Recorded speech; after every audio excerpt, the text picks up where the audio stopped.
Bonjour à tous, bienvenue à bord. Moi c'est Ace, première vidéo sur YouTube. Je vais commencer par me présenter, mais avant tout je vais vous expliquer pourquoi avoir fait cette chaîne YouTube. Habituellement je suis quelqu'un qui reste vraiment dans l'ombre, mais après plusieurs sollicitations et après mûre réflexion, j'ai trouvé ça dommage de ne pas transmettre mon expérience. Du coup, j'ai décidé de partager mon parcours, ma vision, mes idées, mon expérience. J'ai pas vraiment d'attente avec cette chaîne. Je m'exprimerai dessus dès que j'en ai envie. Et le but étant d'avoir un canal où je vais pouvoir m'exprimer librement et on verra où est-ce que cela mène. Pour commencer, j'ai décidé de m'adresser à vous sous le pseudo Ace pour diverses raisons, dont certaines que j'exprimerai sûrement dans une autre vidéo. Sinon, concernant mon parcours en trading, j'ai découvert et commencé le trading en 2013. Donc à l'heure où je vous parle, je suis dans ma 12e année. Mais je n'ai pas toujours été focus sur le trading. Donc c'est pas 12 années vraiment à fond dans ce domaine. Mais c'est vraiment quand est-ce que j'ai commencé à découvrir, quand est-ce que j'ai commencé à expérimenter, quand j'ai commencé à poser mes premiers trades. Donc j'ai arrêté, repris plusieurs fois. J'ai fait plusieurs choses à côté. J'ai fait notamment des études. Euh, j'ai fait d'autres business. J'ai testé plein de choses. Mais je suis constamment revenu vers le trading. D'ailleurs, je n'ai jamais arrêté de trader. Je veux dire par là que j'ai tradé pendant quelques mois. J'arrêtais un peu, je me démotivais, je revenais, je crachais des comptes. Pareil, j'essayais de me renseigner. À l'époque, il y avait beaucoup moins d'infos qu'aujourd'hui. Euh, le trading n'était pas autant démocratisé. Et donc j'ai commencé comme tout le monde, un peu perdu j'ai envie de dire. Et on m'a toujours fait croire que c'était un milieu difficile d'accès, réservé à une élite, qu'il fallait avoir des diplômes, être très doué en mathématiques, pour espérer pouvoir devenir trader. Et encore, j'avais des idées uniquement à travers les films, à travers la télé, mais sans plus. Dès que j'en parlais, les gens autour de moi n'avaient pas forcément d'idée de ce que ça représentait, c'était assez flou. J'avais pas d'entourage dans le domaine, ni de près ni de loin. Bon, alors là, les concerts d'orientation, n'en parlons pas, ils étaient complètement perdus. HS à l'époque, fallait pas parler de trading.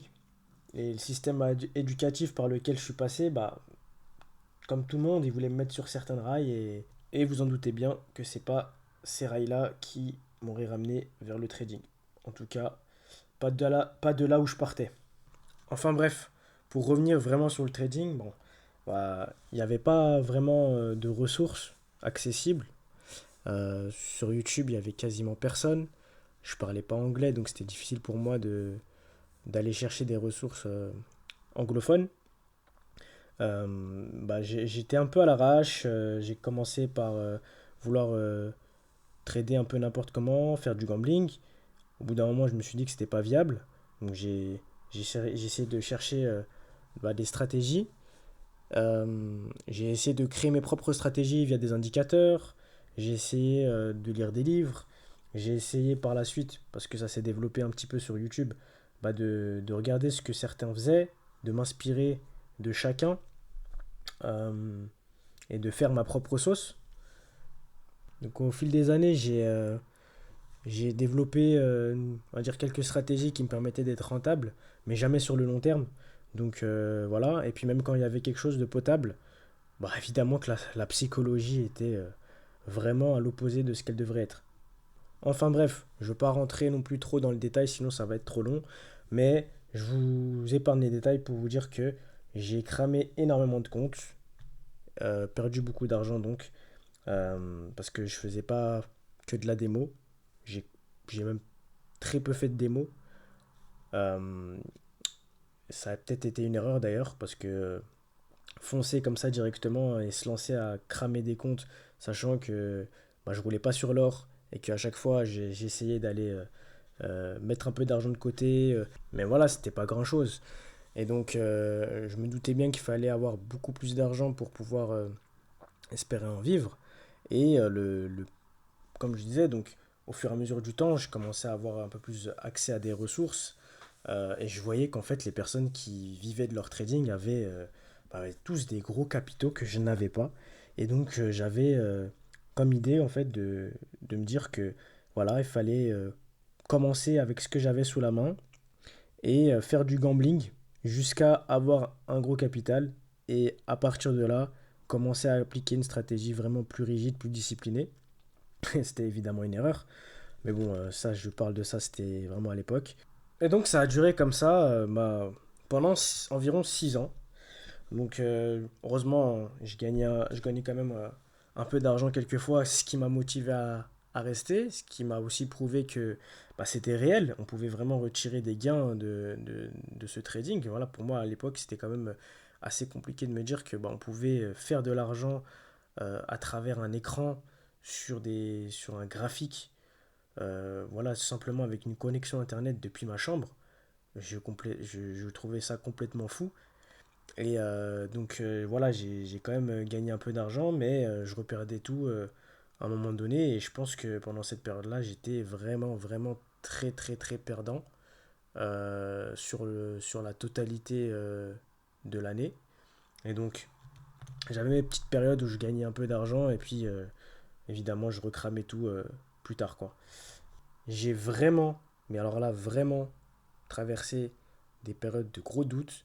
J'avais vraiment envie d'arrêter. Je me disais, au pire des cas, je reprendrai plus tard, peut-être en ayant réussi dans un autre domaine et que quand j'aurai beaucoup plus d'argent, je me payerai quelqu'un qui pourra me former et puis je ferai ça de manière disciplinée avec un gros capital ou quoi que ce soit. Ou même de carrément abandonner et me spécialiser dans un autre domaine où j'aurais pu faire de l'argent beaucoup plus rapidement. Parce que c'est fou en fait, on se dirige à la base dans ce domaine pour se dire on va faire beaucoup d'argent, ça va être de l'argent rapide, mais c'est aussi un des domaines les plus rapides pour perdre de l'argent. Donc j'étais pas vraiment patient, j'avais pas réellement saisi la véritable force du trading, c'est-à-dire l'effet cumulé, et je voulais tout tout de suite, sans forcément m'être formé correctement. Et donc le fait d'avoir gagné par période de l'argent avec les stratégies que je m'étais inventées, ça me donnait l'illusion en fait que c'était possible, que je pouvais, du coup, si j'avais réussi pendant une période à être rentable, ça voulait dire que si j'ajustais deux trois boulons, j'allais forcément réussir à trouver un système pour être rentable sur le long terme, chose qui n'est jamais arrivée. Et donc, j'étais vraiment à deux doigts de d'abandonner. À cette période-là, j'étais en plus vraiment pas bien mentalement, etc. Mais la vie est vraiment bien faite et c'était vraiment quand j'étais à deux doigts d'abandonner que j'ai croisé la route de ICT. À l'époque, il était vraiment pas très connu, en tout cas pas comme maintenant. Il était plutôt sur des blogs et il avait euh, une petite communauté sur YouTube. Je dis ça, je pense qu'il devait être entre 10 et 20 000 personnes de mémoire, s'il me semble. En tout cas, on est loin des 2 millions et quelques actuels. Et comme c'était quelqu'un d'un peu underground, il n'y avait pas vraiment de témoignages, il n'y avait pas d'autres personnes qui utilisaient ces concepts pour trader et qui étaient connus et qui montraient que c'était possible. Et à cette époque-là même, il y avait même certains de ces haters qui se liguaient contre lui pour le faire passer pour quelqu'un qui n'était pas rentable, qui ne savait pas de quoi il parlait, en fait le discréditer complètement et créer le doute dans les personnes qui étaient amenées à le suivre. Mais heureusement pour moi, j'ai réussi à rester lucide et à faire preuve de discernement parce que en fait, je me suis dit, il partage tous les jours des informations, il a fait des vidéos en live, il a partagé aussi des vidéos que j'ai regardées en replay. Je suis allé backtester moi-même. J'ai vu que ça fonctionnait. J'ai vu que c'était d'une précision que j'avais jamais vue auparavant. Et surtout, là où j'ai eu un déclic, et pour la première fois, j'ai senti qu'il y avait quelque chose qui était différent comparé à d'autres concepts, c'était que pour la première fois, il y avait une logique derrière et ça donnait vraiment un sens à ce que je faisais. Donc, on parle de ça, il était à peu près mi, la mi-année de 2019. Donc, été 2019 à peu près. Et donc j'ai commencé à tester. Je faisais du coup du backtesting. Ensuite j'ai commencé à trader en live. Et j'ai vu que ces stratégies fonctionnaient. J'ai commencé à gagner un peu d'argent. Mais encore une fois, je reperdais tout à un moment donné parce que, bon, évidemment, ça suffisait pas. J'avais pas encore assez approfondi ces concepts. Et surtout, encore une fois, à cette époque-là, la psychologie me faisait énormément défaut. Mais donc, ça faisait à peine quelques mois que je l'avais découvert. Et il y avait quand même pas mal de ressources vidéo, même si c'est pas ce qu'on a aujourd'hui. Il y avait quand même pas mal de vidéos. À l'époque, je parlais pas très bien l'anglais, je le comprenais, mais pas tant que ça. En plus de ça, il a un accent américain, il mâche un peu ses mots. Euh, il parle pas forcément que de trading. Parfois, quand il parle de trading, c'était assez. Enfin, je voyais ça de manière assez complexe. Donc, c'était vraiment, vraiment très compliqué pour moi. Je partais vraiment de zéro. Mais j'avais tellement, mais tellement envie d'apprendre, vraiment envie de comprendre ces vidéos que à force de l'écouter, à force de mettre pause, d'aller chercher à chaque fois en faisant la traduction des mots en anglais, ça me prenait énormément de temps d'ailleurs. Par exemple, une vidéo qui durait 1 heure, je mettais pratiquement 3 heures à la regarder parce que je devais à chaque fois les traduire. Mais à force de résilience, j'ai commencé à améliorer mon anglais et à comprendre ces vidéos beaucoup plus facilement. Mais ce que je veux dire par là, c'est que donc, ça faisait quelques mois que je venais de le, de le connaître. J'avais un petit peu de pratique de ces concepts dans les pattes, mais voilà, j'avais encore besoin d'approfondir. Mais à ce moment-là, euh, il venait de lancer son dernier mentorship privé. Donc, il annonçait ça pour 2019-2020, il me semble. Non, pour 2020-2021, il me semble. Donc, il dit à ce moment-là que c'est son dernier mentorship privé, qu'il n'en fera plus jamais à nouveau, parce qu'il en avait déjà fait un vers 2016. Là, c'était le second mentorship qu'il ouvrait. Et moi, à ce moment-là, j'avais pas forcément beaucoup d'argent. Je revenais de voyage. J'ai quand même un petit peu hésité parce que voilà, son mentorship avait un coût. Et heureusement pour moi, j'avais deux, trois amis qui étaient aussi dans le trading. Et on a décidé de se cotiser pour pouvoir intégrer son mentorship. Et donc on payait ensemble la cotisation pour accéder à son mentorship. Et malgré le doute, je suis rentré dans son dernier mentorship privé. Et c'est vrai qu'à ce jour, là, il n'a jamais réouvert d'autres portes de mentorship en privé. Et cette année-là, elle a vraiment, mais vraiment transformé mon trading. Elle m'a transformé ma vision des choses. Et j'ai pu, en plus de ces vidéos donc, sur YouTube à l'époque, j'ai pu vraiment euh, être de l'intérieur, on va dire, donc le cercle des traders intérieurs, inner circle trader. Et donc chaque semaine, il était avec nous, il faisait des prévisionnels, il faisait des analyses en live, il nous partageait vraiment le cœur de ces concepts. Et vraiment, cette année-là, elle a vraiment fait décoller mon trading, euh, tant d'un point de vue technique que d'un point de vue mental. Et c'était vraiment quand même un boost d'avoir quelqu'un, même si on ne parlait pas forcément directement avec lui, mais d'avoir quelqu'un qui chaque semaine euh, sortait des reviews, sortait des analyses, de le voir euh, prédire ce qui allait se passer et ensuite le voir se réaliser quasiment à l'identique que ce qu'il avait prévu, le voir en live, le voir corriger aussi certains élèves, etc.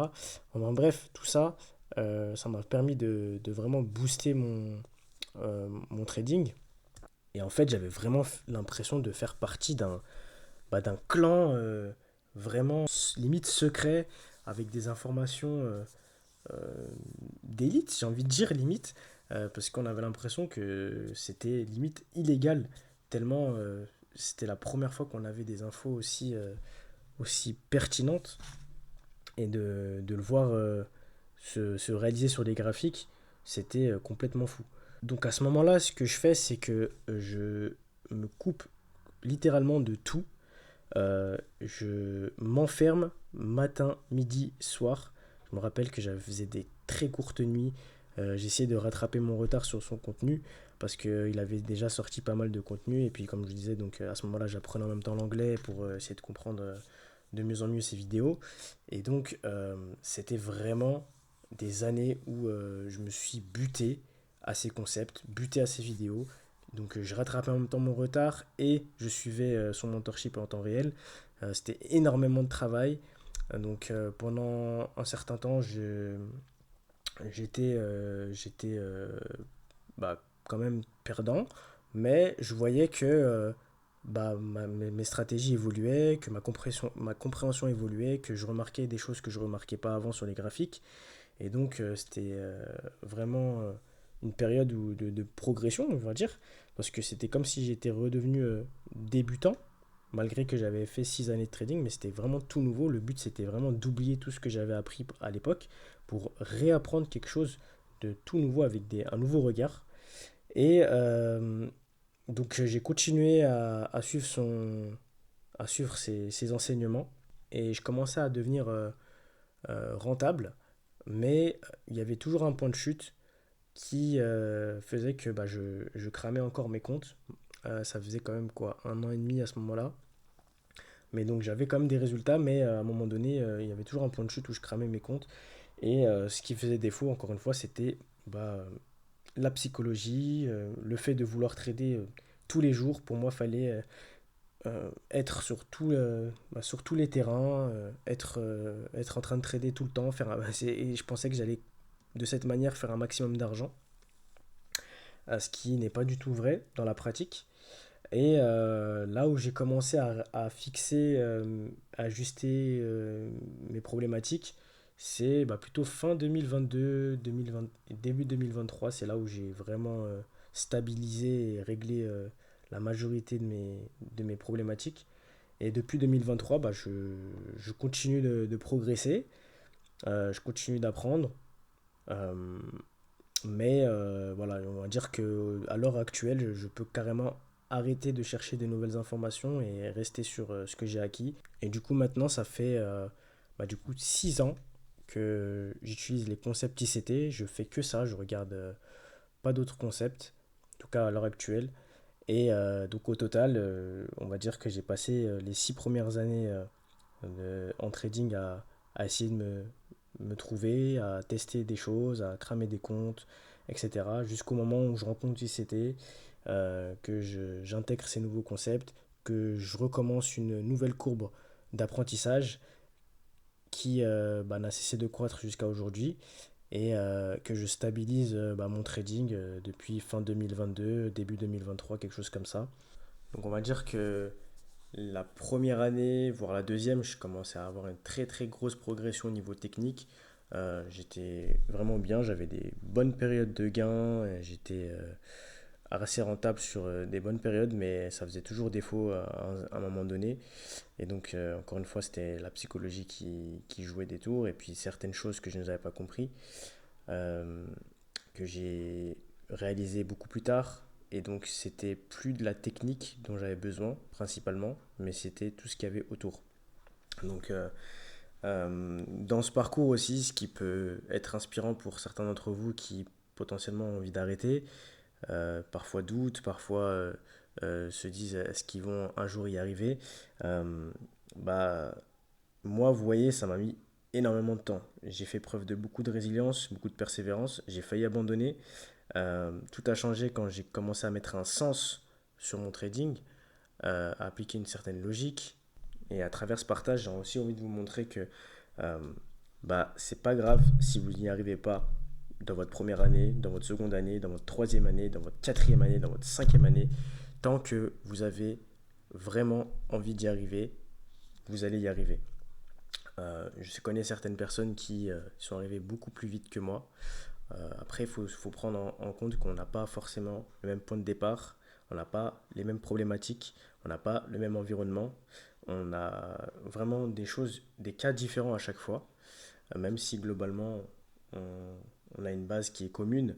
Je veux dire, notre parcours, il est propre à chacun. Dans mon cas, je ne doute pas que je serais arrivé certainement plus vite euh, là où j'en suis si j'avais reçu les bonnes informations directement. En même temps, j'étais quand même une personne différente, avec certaines problématiques, avec une certaine situation, avec un certain caractère, qui fait que peut-être ces informations sont venues à moi dans un timing qui était voulu et qui fait que j'ai pu absorber ces informations à la bonne période pour moi et la maturité que j'ai acquise à travers le temps font qu'aujourd'hui j'en fais bon usage. Euh, pour certaines personnes, malgré le fait de partager des bonnes informations, ça leur suffira pas parce que c'est pas que de la technique, c'est pas que de l'information, c'est pas que de la connaissance pure et dure. Il y a beaucoup de choses, beaucoup de paramètres à prendre en compte et voilà. Le but étant quand même de vous donner des conseils, vous partager euh, mon parcours, mon expérience, même vous parler de la réalité du terrain pour éviter de vous faire miroiter des illusions. Euh, ça, L'idée, c'est de vous faire quand même gagner un certain temps et de vous parler de la réalité du terrain, en tout cas de ma réalité, celle que moi j'ai traversée, celle que d'autres personnes que j'ai vu réussir dans le domaine ont traversé également. Et donc, moi, mon conseil du jour, par exemple, c'est ne vous comparez à personne. Prenez ce qu'il y a de bon à prendre, inspirez-vous, construisez-vous, faites votre propre parcours et n'essayez pas de prouver quoi que ce soit à qui que ce soit. Commencez déjà par vous prouver à vous-même. Pour ma part, petit shout-out à ICT Michael G. Huddlestone, qui a été mon mentor et qui l'est toujours d'ailleurs. Il a vraiment tout mon respect. Il a vraiment impacté ma vie peut-être beaucoup plus que je ne le pense. Je n'ai peut-être même pas encore réalisé à quel point. En tout cas, il a vraiment changé ma trajectoire. C'est grâce à lui que j'en suis là aujourd'hui au niveau de mes compétences en trading, que je continue de me développer. C'est, on va dire, la seule personne à qui je dois quelque chose dans ce domaine. Donc je le remercie publiquement. Et puis, je le dis haut et fort, je ne dois rien à personne. Encore une fois, prenez ce que vous avez de bon à prendre et inspirez-vous et faites votre parcours. Mis à part ça, je ne pensais pas parler autant pour cette première vidéo de présentation. J'ai quand même essayé de vous résumer 12 années avec un minimum de temps. Donc j'ai bien sûr épargné beaucoup de détails, beaucoup d'anecdotes, beaucoup de choses que je pourrais exploiter. Peut-être que j'en parlerai dans d'autres vidéos ou bien en réponse à certaines de vos questions. On verra bien. En tout cas, euh, pour celles et ceux qui m'ont écouté jusqu'à la fin, bah, écoutez, je vous remercie. Et j'espère que vous trouverez des éléments qui vous seront utiles sur cette chaîne. Merci encore de m'avoir écouté jusqu'au bout et je vous dis à bientôt.